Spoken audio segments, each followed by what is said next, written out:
তারেক রহমান বাংলাদেশে এসে একেবারে হিস্টোরি প্রোটোকল পেয়েছে। যে হিস্টোরিটা এভাবে তৈরি হয়েছে, প্রাইম মিনিস্টার না, তবুও প্রাইম মিনিস্টারের প্রোটোকল পেয়েছে। এবং মার্টিন লুথার কিং ফাদার ছিলেন, খুব ভালো করে জানি মার্টিন লুথার কিংকে। বড়দিনের দিন, আমি খ্রিস্টান একটা মেয়ে, বড়দিনের উৎসবে 300 ফিটকে মানে উল্লাস এবং উদযাপন করতে গিয়ে ডাস্টবিন ফিট বানিয়ে দিয়েছেন। 300 ফিটকে ডাস্টবিন ফিট। মার্টিন লুথার কিংয়ের মতো বেশ ডায়লগ দিয়েছে, I have a dream, I have a dream. তার ড্রিমটা আমি একটু দেখানোর চেষ্টা করি, মানে এরপরে আমি ব্যাখ্যা করব। আই হ্যাভ এ ড্রিম, এটা হচ্ছে 300 ফিটের ভোরের অবস্থা। এই যে কি চমৎকার ড্রিম, একবার বুঝতে পারেন, আই হ্যাভ এ ড্রিম, কি চমৎকার ড্রিম। এটা কুয়াশায় বোঝা যাচ্ছে না, এখানে এই যে ও মাই গড, তার ড্রিম।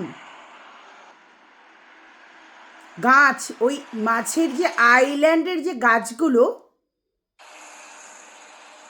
সেগুলো কাটা, oh my god, beautiful dream না? I have a dream, it's a beautiful beautiful 300 ফিটের dream. Can you imagine?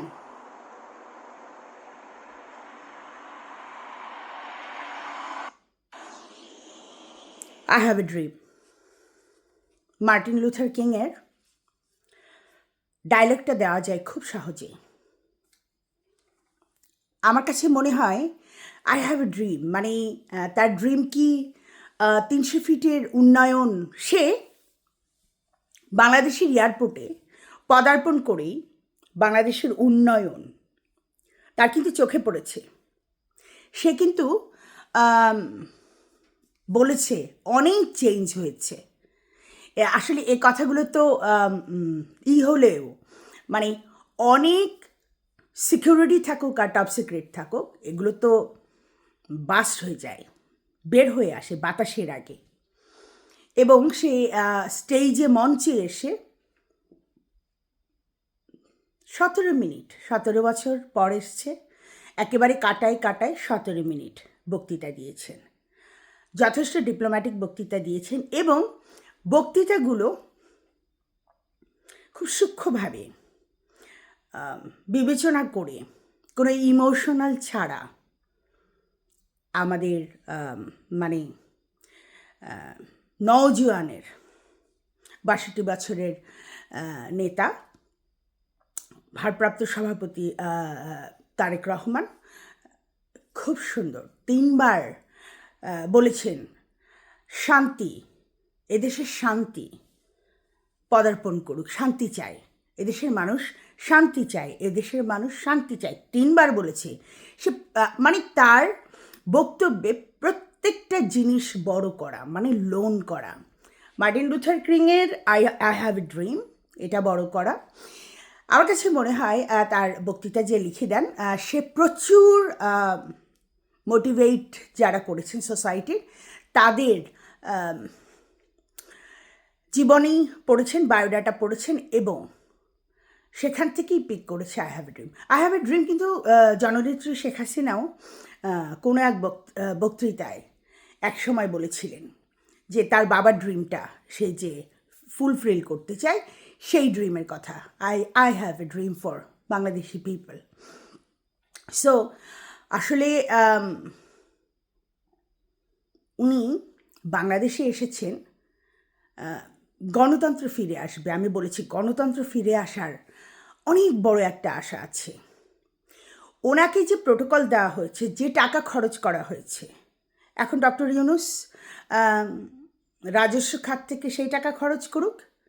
300 fit দেখে সে যখন বক্তৃতা দিয়েছেন, সে জনগণের চেয়ে এদিকে ওদিকে সেদিকে, মানে উন্নয়ন আর উন্নয়ন।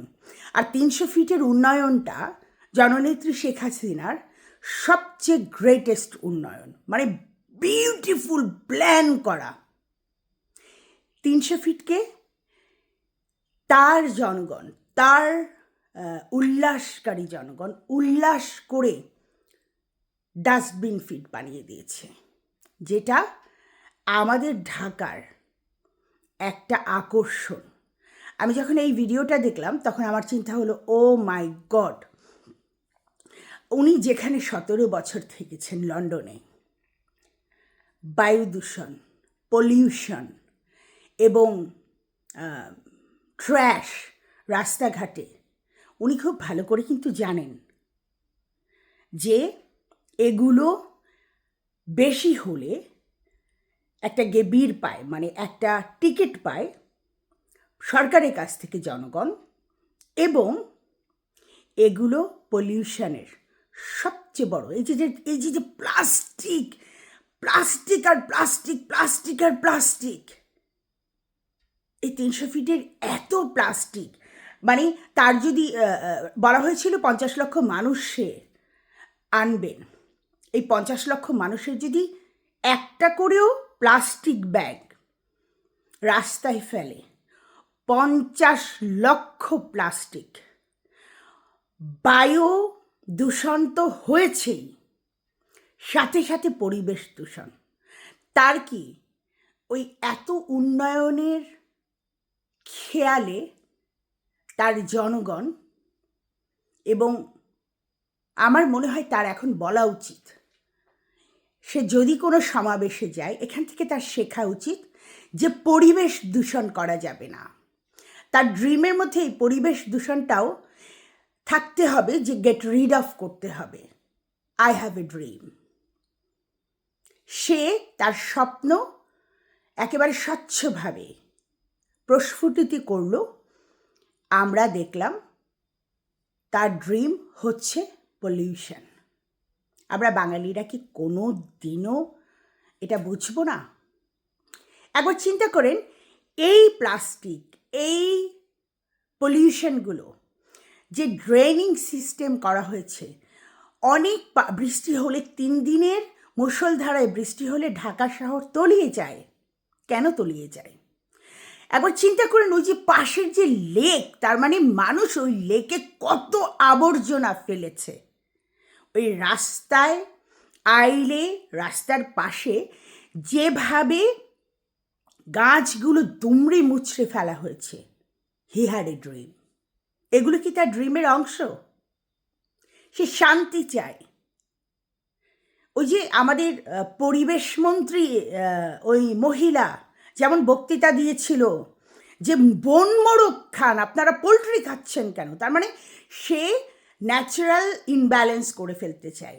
এখন কি আমাদের তারেক রহমান 17 বছর দেশের বাইরে থেকেও যে ড্রিম সে নিয়ে বাংলাদেশে পাড়া দিয়েছে, তার মধ্যে কি পলিউশনটাও বিবেচক নাকি, পড়ছে নাকি? আমার তো সেটা প্রশ্ন। আমরা বাঙালিরা কি কোনো দিনও বুঝবো না যে আমরা এরকম পরিবেশ দূষণ করছি বলেই আমরা বড় বড় ন্যাচারাল ডিজাস্টার মুখোমুখি হচ্ছি দিনের পর দিন, বছরের পর বছর। লেট 5 to 10 years যত বড় বড় ন্যাচারাল ডিজাস্টার হচ্ছে, এগুলো সবই পরিবেশ দূষণের জন্য, আমাদের কর্মকাণ্ডের জন্য। আপনারা বলবেন এটা আল্লাহর ইশারা, ভগবানের ইশারা, ঈশ্বরের ইশারা। নো, সায়েন্স কি বলে? যারা ন্যাচারাল রিসার্চ করে, যারা বায়োলজিস্ট, যারা মেরিন বায়োলজিস্ট, যারা এনভায়রনমেন্ট স্ট্যাটিস্টিক করছে, রিসার্চ করছে, একবার পড়ে দেখেছেন যে আমরা অ্যাকচুয়ালি অ্যাটমসফিয়ারে কোন জোনে আছি? আমাদের এই মহান নেতা তারেক জিয়ার স্বপ্ন দেখা উচিত, এখান থেকে শিক্ষা নেওয়া উচিত, কিছু শেখা উচিত যে I have a dream. Martin Luther কিংয়ের কাছ থেকে বড় করে, মানে ধার করে এনেছেন। ইউরোপে 17 বছর থেকেছেন, ওখান থেকেও কিছু কৃষ্টি কালচার ধার করে এনে বাংলাদেশটাকে আরও অনুন্নত করুন। জননেত্রী শেখ হাসিনা তো উন্নয়ন করে গেছেন, আপনি আপনার আই হ্যাভ এ ড্রিমের মধ্যে এটাকে অনুন্নত না করে আরও উন্নতর শীর্ষে পৌঁছে দিন। আশা করি আপনার কাছে কিছু না কিছু হলেও, কোনো না কোনোভাবে হলেও, কেউ না কেউ হলেও এই মেসেজগুলো কানে পৌঁছে দেবে। Beware about it.